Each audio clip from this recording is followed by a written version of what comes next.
Right, first things first. Sports Plus, gearbox into sports, let's go.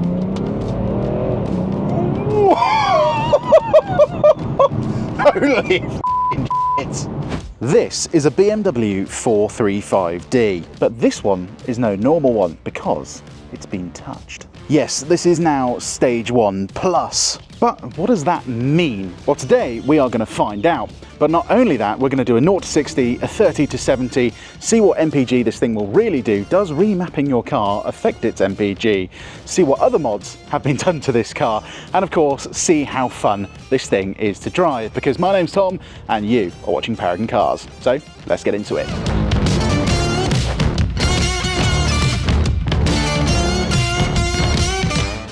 We are actively looking for stock. We require sports and prestige vehicles up to 7 years and 70k miles, with a high spec and a full service history. We're able to clear your finance and collect from your doorstep, so it is hassle-free. So if you're looking to sell your car or just want to know what it's worth in today's market, please get in touch. Drop us a message or give us a call to discuss further. First things first then, can we hit 60 before the corner? Let's go. Oh, those gear changes are brutal. And yes, of course we can hit 60 before the corner. Now, the first thing I kind of want to find out is how this car handles because of those H&R lowering springs.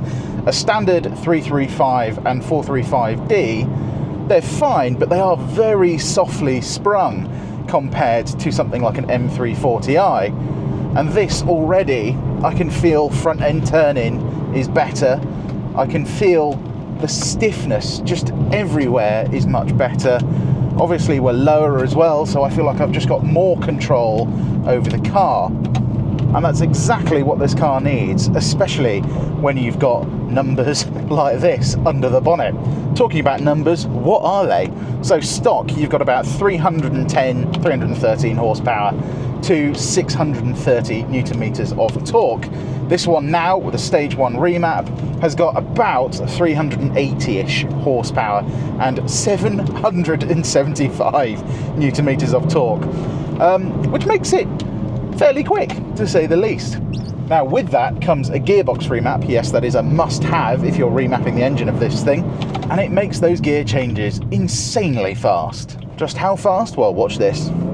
Second, third, fourth. It gives you a nice big old shove in the back as well.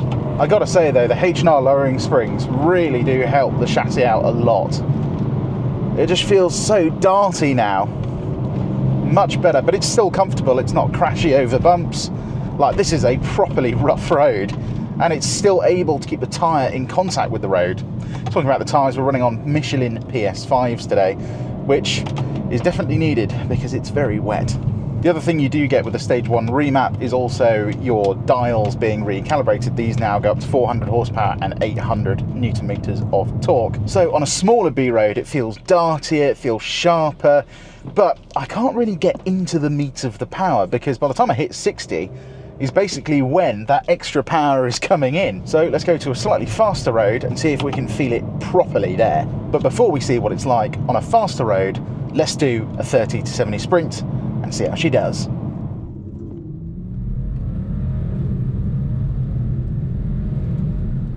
Well, there's no beating around the bush. This thing is mental. We did a time of just 3.73 seconds. And if you can't already tell, that is nearly as fast as an Audi RS3, a BMW M4 and an Audi RS5 on the 30 to 70 sprint. It's also faster than a Range Rover Sport SVR, the new BMW M340i, and a whole slew of other hot hatches. This car is bonkers. Right, let's see what she can do. Oh!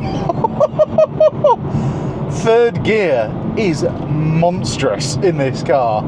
Absolutely monstrous. Whoa. And the thing I already loved about the stock engine is that it would rev all the way to 5,000 RPM. And that attribute has just been accentuated. You feel it even more. It just feels monstrous. Front end grip is just lovely. I mean, we are putting the X-Drive system through its paces today. Whew.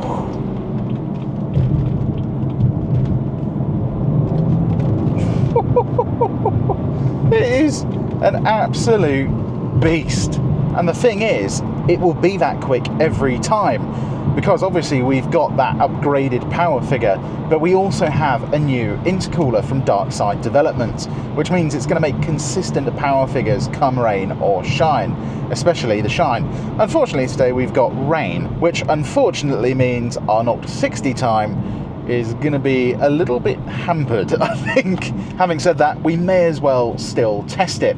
So this, in stock form, will do 0 to 60 in about 4.1 to 4.4 seconds on a perfect day. This, with a stage 1 remap, should do about 3.5 seconds according to its owner and a couple of people online. Will it do that today though in the wet? I don't think so. I've also been asked not to use launch control in this because even though the gearbox has been mapped, yeah, 800 newton meters of torque is quite a lot to be pushing through this ZF8 speed gearbox. So let's do a 0 to 60 without launch control and see what it does in the wet.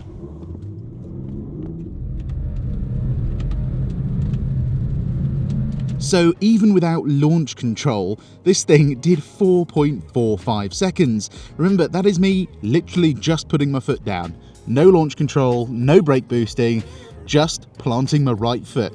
And it was in the wet as well. So your 0 to 60 time, safe to say, is definitely going to be in the 3s if you're launching it properly. So obviously it's quick, but it's the way it delivers that power that is just so exciting, because you get a load of torque low down, but then that big turbo comes in at the top end and just absolutely flings you down the road. Like, look, so third gear around here, plant my foot down. And that's 70, that's all you can do. And it'll do it in conditions like this. Obviously we're running on probably one of the better tyres for the wet, but I mean, even on some pretty average tyres, it'll still put the power down. And then going from like 50 to 70 is where it's amazing. So like if I just go in D and in comfort mode, so you go pretty much all the way, yeah, 7th gear, 45 miles an hour. If I just plant my foot, it downshifts a couple of gears, and oh, you just fly. So it's fast, like really fast, like really, really fast. But then you get onto the motorway, you put it in comfort, and it goes back to just being your regular daily driver. So the H&R lowering springs help with the handling, the gearbox being mapped makes it feel M-car-like in terms of its response, and the engine has M-car-like power. But then you go back into comfort mode and you get non-M-car-like fuel economy. We've got half a tank of fuel and we're sitting at about 226 miles of predicted range, and that is only going to go up once we get onto the motorway. We're averaging 31 mpg already, and I tell you what, this thing will easily still do over 50 miles per gallon. We are actually going to test that now and see what it does on a pretty crappy day on the M25. If we can get over 50, that's mental. But we're also going to test how quiet or how noisy this car is inside. Do those lowering springs affect noise levels in this car? I don't think they will, but let's find out. A quiet car is about 71.5 decibels. That's what an Audi A3 will do. This car is in a class above, so it should, in theory, be quieter. But why do I quote the Audi A3? Because I regard that as a quiet car. I use that as a good baseline. Anything louder than that, I would say, is going to kind of annoy you on a long journey. Anything quieter than that is ridiculously quiet. So there's your proof that remapping your car doesn't kill your MPG as long as you're not banging off the limiter constantly. We did 41.2 miles per gallon in stop-start traffic as well, in crappy weather. I've got tons of excuses, but that is still a fundamentally fantastic figure for a car with basically 400 horsepower and nearly 800 newton meters of torque. I suppose the only thing you're missing really is the sound. And talking about sound, what did we do in terms of our decibel level? Well, we did 70.9 decibels. So this is quieter than an Audi A3 inside. I suppose it is a class above, so it should be really. But it's also quieter than an Audi A3 inside, even when it's raining, which just goes to show that acoustic glass that comes fitted as standard on these cars really does make a difference. Anyway, let's see what this car's like around town and then finish up with our verdict. Right then, over bumps first. This is where you feel those H&R lowering springs. These are some really nasty speed bumps as well. But the other thing you notice is that it doesn't pogo anymore. The stock suspension doesn't settle straight away, whereas now it kind of does. It definitely feels much more sorted. So it's more planted on a B road, pretty much just as comfortable, apart from the odd crash you get on the motorway. And over bumps, yeah, you feel that it's stiffer, but it's not spine-shatteringly stiff. You just know that it's a slightly stiffer car. We're going to see if it can still go over those little singular speed bumps as well at the end of the video, so stay tuned if you want to see that. But round town, it's just such a lovely thing. Something like an M4, you've got that DCT box. I'm talking about the F-Series M4. Obviously the new one is much smoother because it's got a ZF8 speed, but the older F80 M4 and M3, they were just a little bit jerky around town. Yes, you could get used to them. Yes, you could map the gearbox, but it was still just, it was never quite as smooth as the ZF8 speed that's in this car. Driving around town in this thing in comfort mode, I mean, you wouldn't know you're driving something that is as capable as it is. It's just so well sorted, but also just such a pleasant daily driver. Comfortable seats with adjustable bolstering, so if you want to do some sporty driving you can, but when you want to slacken them off you can as well. Steering, it's fast enough that it feels sporty, and when you put it in Sports Plus it gives you some artificial weight as well. Whether you like that or not, it's up to you, I guess. I kind of like it. It feels like I've got a little bit more control over the car. And then you're just not as wide as something like an M4 either. And no, I'm not saying this is as thrilling as an M4 to drive because it's nowhere near, but the actual performance figures aren't far off. You've got the speed at least, you're just missing a lot of the feeling of an M4 and the sound as well, obviously. In terms of parking this thing as well, it's so easy, plenty of steering angle, just over 2 turns lock to lock. This particular car has a overhead camera as well, which is pretty nice. Getting to the first notch on the door, pretty much you can always do it, not always, because this is the coupe version, so it's a little bit longer, but just pootling around it's great because you've got so much torque low down as well as loads of torque high up, and even around town you'll still do pretty good economy figures in this thing. Now in the wet, coming out of junctions, this car's a bit of a monster, right? So obviously we've got loads of power, but we also have Michelin PS5 tyres, which means if I plant my foot coming out of here, the car it's just ridiculous. It really does just hook up pretty much immediately, which is extraordinary. I mean, xDrive is such a good system because it's rear-wheel drive biased. You really turn round corners because you feel like you're just being pushed round corners because you are, but you just have unlimited grip. It's like there's 315 section tyres sitting on the back of the car. That's what it feels like.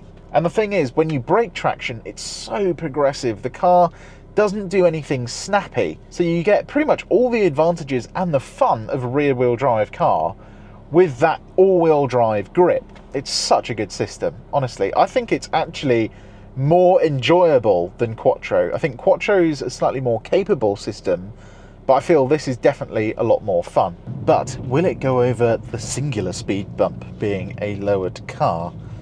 Well, there's one here. Let's find out. I'm actually quite nervous about this. Oh, that looks nasty. Please don't rip the splitter off. Oh, it's done it. There you go. So, if you're looking at lowering springs, but you're afraid about that very thing back there, don't be worried. Anyway, what's the verdict? Well, if you can't tell, I'm going to say you should just go right ahead and do it. If you've got a 435D, just go ahead and remap it. Anyway, as always, I hope you enjoy content like this. If you did, give us a like, and why not subscribe? As not only can you see more content like this, you can see everything we have for sale, which unfortunately today doesn't include this car. But there will be a link down below where you can check out lots of other lovely BMWs that we do have for sale. Anyway, as always, my name has been Tom, and you have been watching Paragon Cars. I'll see you guys on the next one. Cheers.